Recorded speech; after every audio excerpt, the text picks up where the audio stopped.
Edward Richtofen, Project Janus, Cloning Clinical Study Report. Addendum, December 23rd, 1987.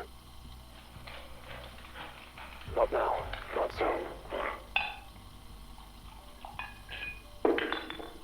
Do not look at me with those big brown eyes. You cannot possibly know how I feel.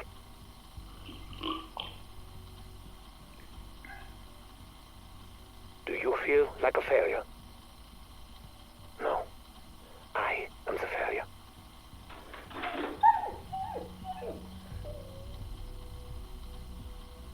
When my son died, I was not there. I did not see the body. When Modi told me the new clone experiment had been successful, I was eager to see him for myself. That was foolish of me.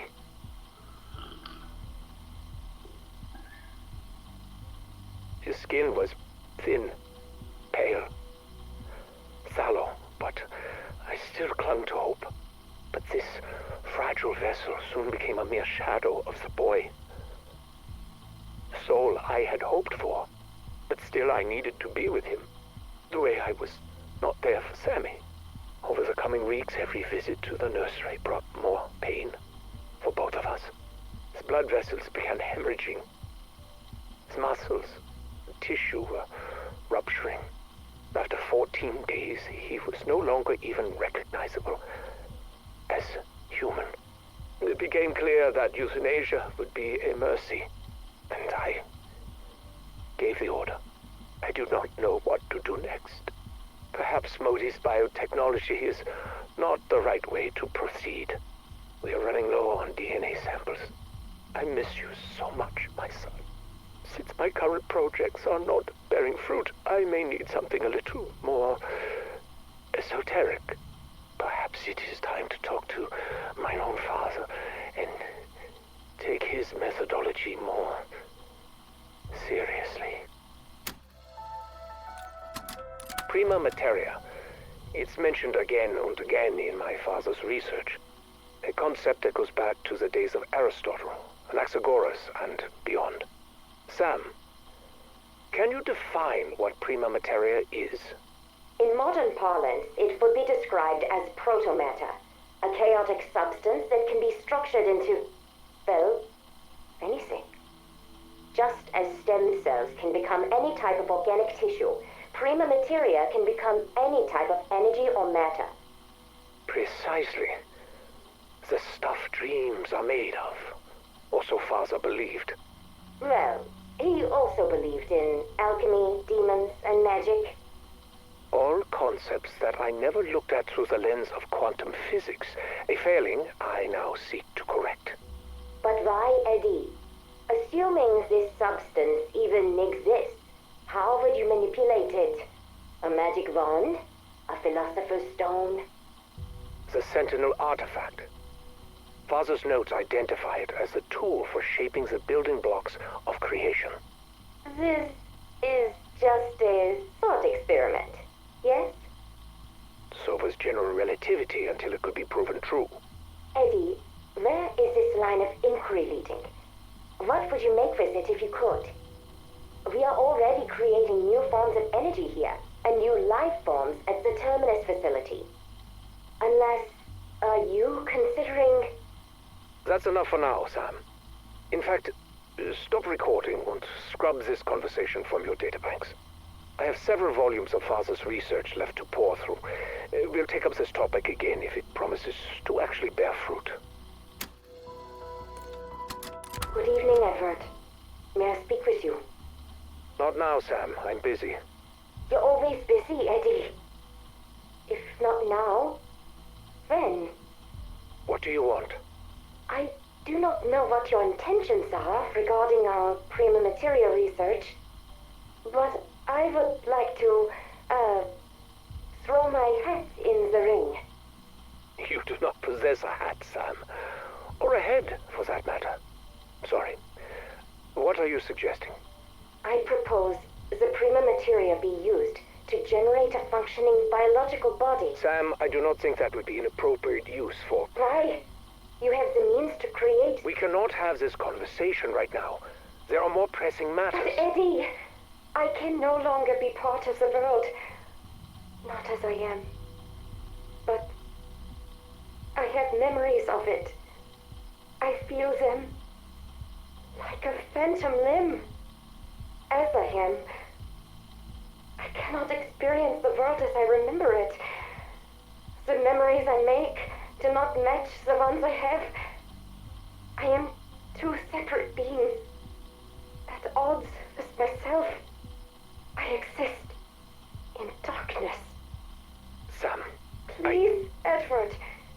This is not a life. Enough. You must learn to be content with what you are. You will never be anything more. Sometimes I do not know what to believe. I remember little of my early years, but I do know that the man who raised me was Gabriel Kraft, my father. My memories are indistinct. I was not always a good listener, but he told tales of magic, superstition, and demons. I wanted only to believe in science, in fact. But now, having learned of the existence of his so-called prima materia within Colton Hall's liminal spaces, I may have to reconsider my rigid viewpoint. My rules. He spoke of how prima materia could bring and create life itself. However ludicrous this idea may have seemed to my younger self, at this point, I feel further research is warranted. I will lead this endeavor personally, enlisting only trusted associates to ensure the program does not spiral out of control. It would also reduce the risk of us compromising the security of our work. After all, you never know who or what may be listening. Especially as I think there may be something more significant about this house. Something beyond even my understanding. Perhaps even beyond my fears. I am troubled. My attempts to locate the Sentinel artifact have thus far met with abject failure. Obstacles are to be expected, especially when dealing with family matters. But at this stage, I cannot help but wonder if some of these obstacles are ones of mine own creation. I would give anything to be able to see and talk to Samuel and Mary again. I wish my father felt the same toward me. But instead, he has rejected me, disowned me. The stubborn old fool believes I am embarking on a misguided and dangerous path. He dared to suggest that I have drifted beyond grief, beyond depression, and into mania and obsession. Shame on him. I would have thought that his own personal loss would have helped him understand, but no. When I grew up, he would ramble incessantly about his beliefs in the occult. But as soon as I finally showed interest in how it could help me, I was met with more resistance. He even went as far as to say he would take steps to ensure that I never so much as laid eyes upon the artifact. That he would rather die than see me possess it. However angry I am at him, however bitter I feel over his rejection, I do hope it does not come to that. And where did you find this information? A thesis study? And you're sure the energy signatures are being distorted in line with my predictions? I see. Have you spoken to anyone else? Good. You have done well. I'll be in touch. Finally. I must purchase that house. Get the right people on board. All that searching, and it was on my doorstep this entire time. To think it would be anything more than a derelict fire trap. And the locals are already so scared of the place. It's a perfect deterrent. I still cannot believe it. A real target. No more of Modi's experiments. I will need to come up with a new venture to keep her occupied. Keep her out of my hair. And I'll need a team to identify where the liminal spaces are located. But what do I tell them? Not the truth, obviously. If our investors found out. Whatever. I will think of something. Now, how to access them? That is the real question. I wonder if one of the interns could track down a copy of that thesis. I'll do that later. There's so much to prepare. December 7, 1989, Edward Richtofen recording. Progress in accessing the liminal spaces has been slow going, with achievements fewer and farther between. After the setbacks suffered during the initial mission, we were delayed selecting suitable replacements for our scouts. Personnel proficient enough to carry out the objectives, but not so critical that their loss to near instantaneous decrepitude would cripple our efforts further still. But today was a good day. 3 people were sent into the Colton space and successfully returned without incident. Given his cowardice in life, we assumed he would be the least likely to pose a threat. So far, that has proven to be true. We still need to find a way to stabilize the access windows. As of now, they continue to collapse at random. Even with our improvements, one nearly bifurcated an intern last week. I've convinced the recon team that we are searching for new entry points into the dark ether. Played up the pioneering spirit angle. The investors think we're looking for alternative energy sources. As to what it could potentially power, I just let them fill in the blanks. This could all fall apart if I'm not careful. With so many spinning plates, vigilance is key. The most concerning variable is Sam. She has been notably withdrawn recently. It's been weeks since she last interrupted one of my sessions, which cannot mean anything good.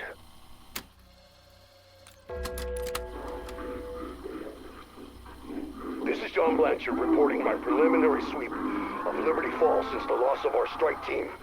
It doesn't look like planet Earth out here. Something is taking over. The air is heavy, almost corrosive. It hangs on everything. I feel like I'm choking just standing in it. I can barely think. Liberty Falls is gone. It's a boiling pot of chaos. We have to stop it from spilling over. Fucking panels.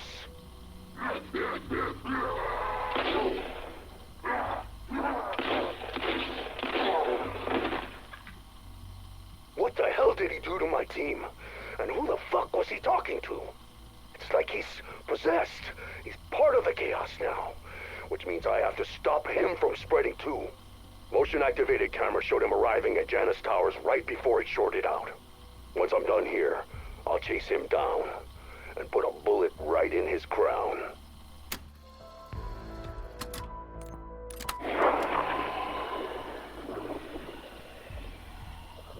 He came to me again.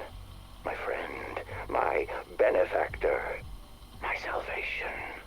Time is strange in this place. A moment ago, I was in the church. A moment ago, he was here with me. In another moment, who knows? Like the director, he came with promises. Power, forbidden knowledge, a reckoning for my enemies. But unlike the director, his mastery of the dark ether is real. And what's more, he promised me a way out. When I return to the world, I will be his agent.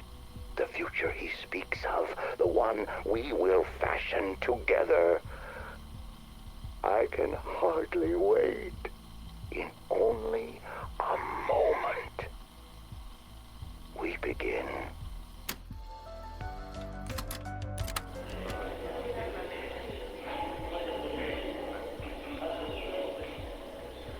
Attend me, brethren. With this sacrifice, we conclude the second rite. The glorious hour of our ascension draws nigh. We, who have toiled sore long these 40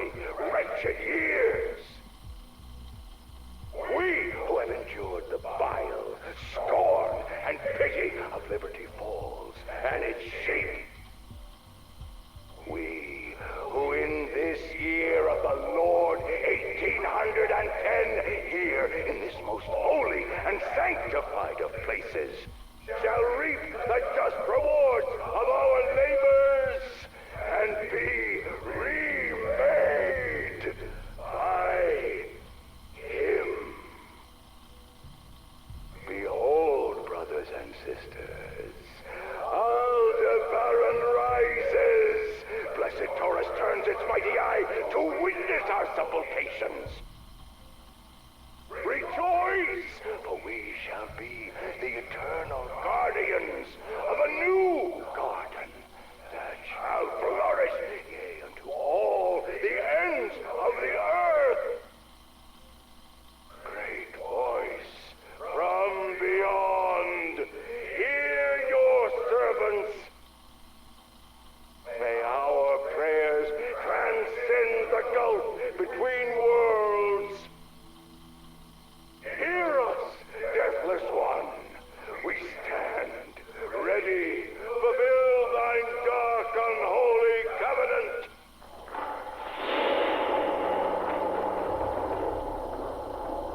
Veuta she no moreta.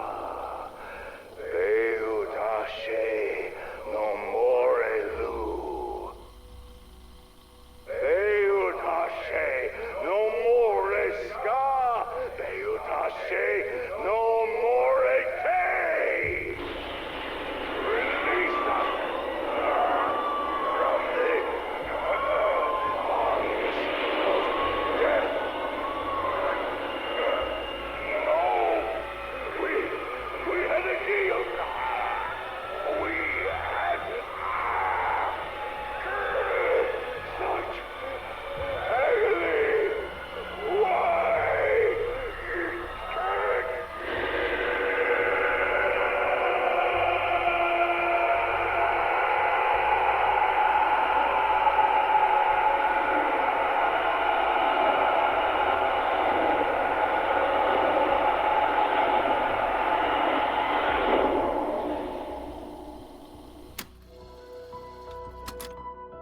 Tammy Lundberg, PhD thesis research log, recording 5, February 4th, 1979. I'm pleased to report I finally have a complete timeline of my excavation site at the estate. No thanks to Patty over at Liberty Falls Archival Library, who gave me the runaround for weeks due to her record mismanagement. Bless her heart, I was able to retrieve what I needed. So, 1770, Josiah Shem takes the land from the natives with brute force and builds like crazy. He procures hundreds of followers who, along with himself, all mysteriously disappear in 1810. Oh, note that I will be conducting a separate and thorough deep dive into Shem. 1815, a descendant of a president is gifted the house. Over the next 100 years or so, a slew of fat cats snap up the house, most notable, a steel tycoon. His campaign against a labor union got him murdered in his bed by an angry mob. There's also this bootlegger, Fats Malloy, whose party got shot up by the feds in 1923. The place has been empty since the mid-70s when nuclear plant owner Sam Colton was assassinated by the widow of his dead employee. Now, people say this place is haunted or cursed. I think big houses attract rich assholes, and sometimes they get what's coming to them. However, Shem and his flock disappearing, that one does give me pause. Tammy Lundberg, PhD thesis research log, recording 84, July 16th, 1980. Oh, I've barely seen my bed. Even the sun is a rare sight these days. Since uncovering the subterranean caves underneath the estate, it's been non-stop. I now know those caverns are why Shem pushed the natives off this land. They were communing with something down there. He believed, and I concur, that this is a place of power. Where that power comes from, I can't yet say.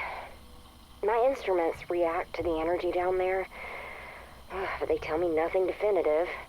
I've also uncovered that Shem was a very charismatic zealot, promising his followers immortality. Said every snake oil salesman since the dawn of time. I'm quite certain those caverns hadn't been disturbed since the 1800s.